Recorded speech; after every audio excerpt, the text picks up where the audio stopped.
नमस्कार, मी सुरेश कोडितकर यूट्यूबवरील ऑफबीट या चॅनलवर तुम्हा सर्वांचे स्वागत करतो. मित्रांनो, आज ऑफबीटमध्ये आपण एक विषय घेऊन आलेलो आहोत.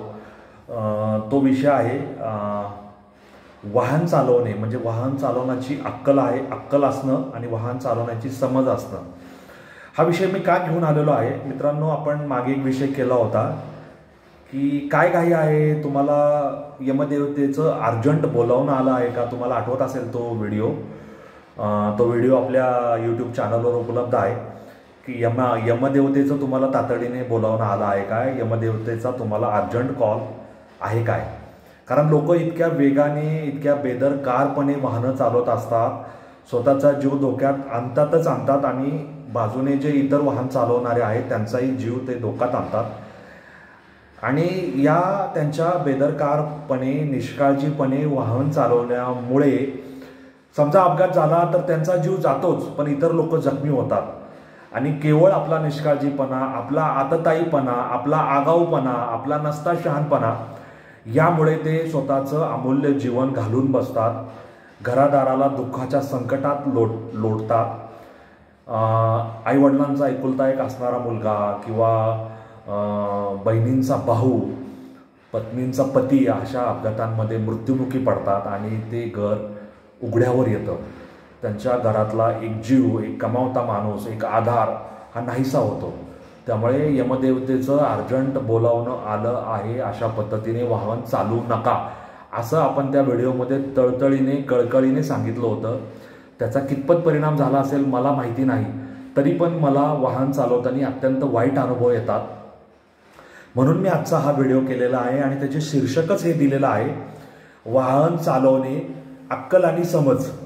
आता मी असं शीर्षक का दिलं, कारण वाहन चालवताना आपण नियमांचं पालन करून, आपण रस्त्यावर असणाऱ्या विविध मार्गदर्शक, म्हणजे ज्याला मार्गदर्शक चिन्ह आहे किंवा ज्यांचं पालन करणं अनिवार्य आहे, अशा सर्व चिन्हांचं पालन करून वाहन चालवण्याचा प्रयत्न करत असतो.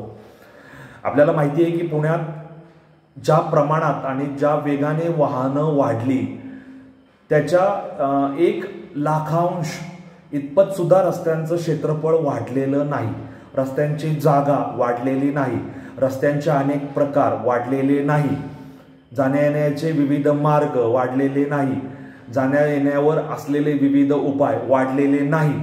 त्यामुळे आपले पुणेकरांचे, म्हणजे मी पुणेकर कुणाला म्हणतोय, ज्यांचा जन्म पुण्यात झाला, ज्यांच्या आईवडिलांचा जन्म पुण्यात झाला, ज्यांच्या आजी आजोबांचा जन्म पुण्यात झाला, किंवा पुणे शहरात, पुणे गावठाणात, पुण्याच्या आजूबाजूच्या उपनगरात किंवा पुण्याला लागून असलेल्या ग्रामीण भागात जे आत्ता महानगरपालिकेत आहेत किंवा जे आत्ता पुणे ग्रामीणमध्ये हवेली तालुक्यात आहेत, त्या सर्वांबद्दल बोलतोय. कारण त्यांचा पुण्यावर सगळ्यात आधी हक्क आहे. बाहेरच्या आलेल्या लोकांना पुण्याच्या सुखदुःखाशी काही घेणं देणं असेल असं मला वाटत नाही, कारण ते पुण्यात त्यांचं पोट भरायला म्हणून आलेलं आहे.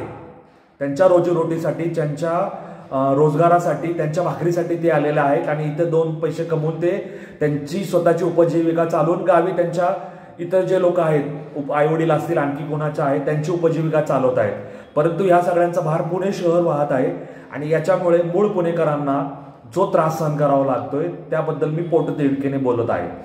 आणि ह्याच्यामध्ये वाहनं चालवण्यामध्ये हे लोक आणि मूळ पुणेकर सुद्धा सामील आहेत की ज्यांना वाहन चालवण्याची अक्कलही नाही आणि समज नाही.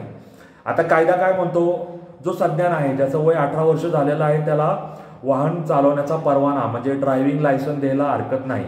मग एक शिकाऊ परवाना मिळतो, ती चाचणी द्या. आता तर ऑनलाईन झालेली आहे. पूर्वी तर ते 8 आकडा काढावा लागायचा, डावीकडे वळा, उजवीकडे वळा, इंडिकेटर लावा, असे काही चिन्ह करून दाखवावी लागायची. त्यानंतर ड्रायव्हिंग लायसन्स मिळवायचं, म्हणजे लर्निंग मिळवायचं आणि ते 6 महिन्याच्या आत परमानंट काढायची, अशी पद्धत होती.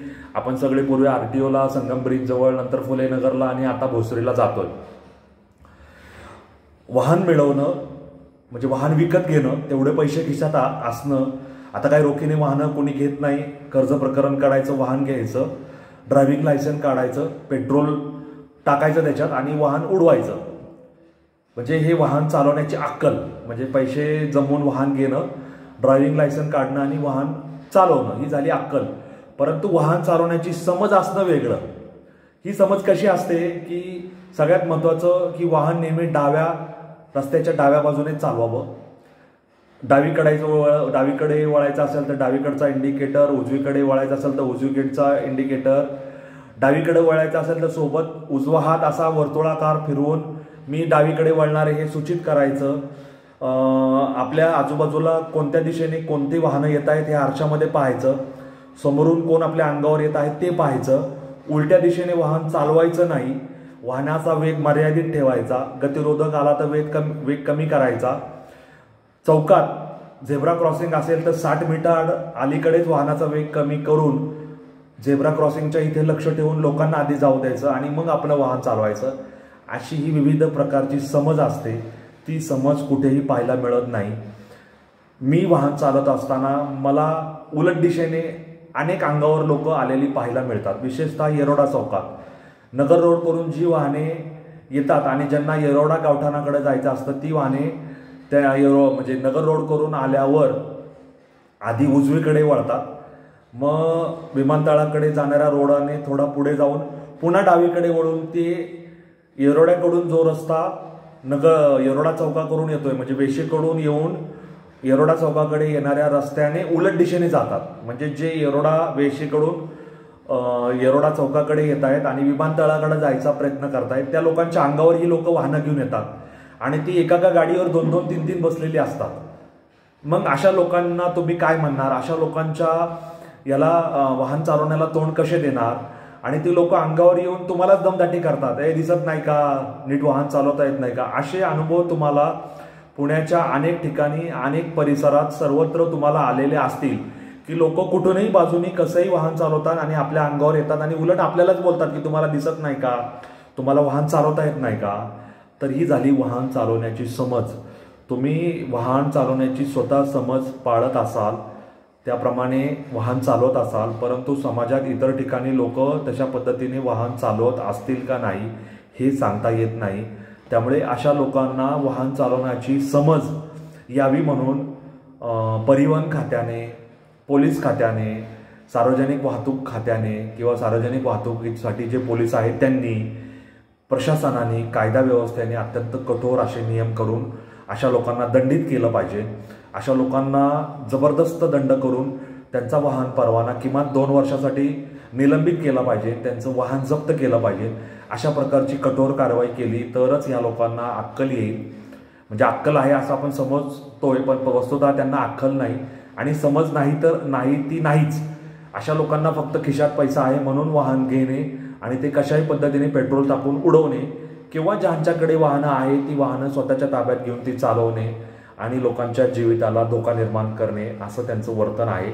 म्हणून मी हा व्हिडिओ तयार केलेला आहे की वाहन चालवणे, अक्कल आणि समज. मी याच्या आधी त्या दिवशी मला वाटतं शुक्रवारी एक व्हिडिओ अपलोड केला आहे ज्याच्यामध्ये मी असं ताजी प्रेत किंवा ताजं प्रेत आणि जिंदगी ना मिलेगा दोबारा असा एक व्हिडिओ केलेला आहे. त्याच्यामध्ये सुद्धा मी हेच पोटतिडकीने सांगतोय की बेदरकारपणे वाहन चालवून आपण इतरांच्या मृत्यूला कारणीभूत होतोय आणि म्हणजे अनेक प्रकारची जे अपघात किंवा अनेक प्रकारच्या ज्या गोष्टी होऊन लोकांना मरण येतं त्याच्याबद्दल मी बोललेलो आहे. त्याच्यामध्ये बेदरकारपणे, निष्काळजीपणे, बेपर्वा वृत्तीने वाहन चालवून लोकांच्या मृत्यूला कारणीभूत झाल्यामुळे त्यांचा मृत्यू ओढवतो आणि त्यांना पोस्टमार्टम गृहात, ससून असेल किंवा यशवंतराव चव्हाण स्मृती रुग्णालय पिंपरी हे असेल तिथं त्यांना न्यावं लागतं आणि त्या शवविच्छेदन गृहाला आणि शवागृहाला कायम ताजी प्रेतं मिळत राहतात असं मी त्या व्हिडिओत नमूद केलेलं आहे. तोच धागा पकडून मी आत्ता असं सांगतोय की वाहन चालवणं याच्यासाठी अक्कल कमी आणि समज जास्त लागते आणि ती समज जर आपण वेळीच स्वतःमध्ये बाणवली नाही, ती निर्माण केली नाही, तिचं संवर्धन केलं नाही तर आपण स्वतः आणि इतरांच्या जीविताला सुद्धा धोका निर्माण होणार आहे. मित्रांनो, पावसाळा जवळ आलेला आहे.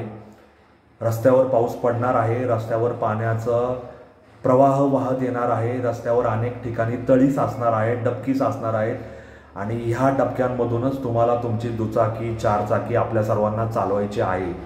तेव्हा त्यावेळेस सुद्धा वाहन चालवताना आपल्याला किती समज बाळगावी लागेल, किती खबरदारी बाळगावी लागेल, किती काळजी घ्यावी लागेल याचा तुम्हीच विचार करा.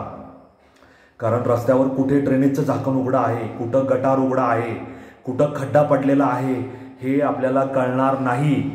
त्यामुळे वाहन चालवताना अत्यंत काळजी घ्या.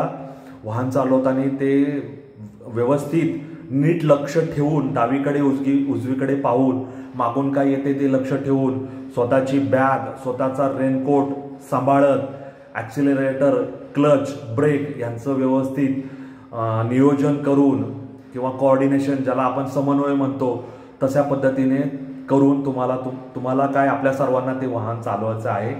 तेव्हा येणाऱ्या पावसाळ्यासाठी तुम्हाला शुभेच्छा.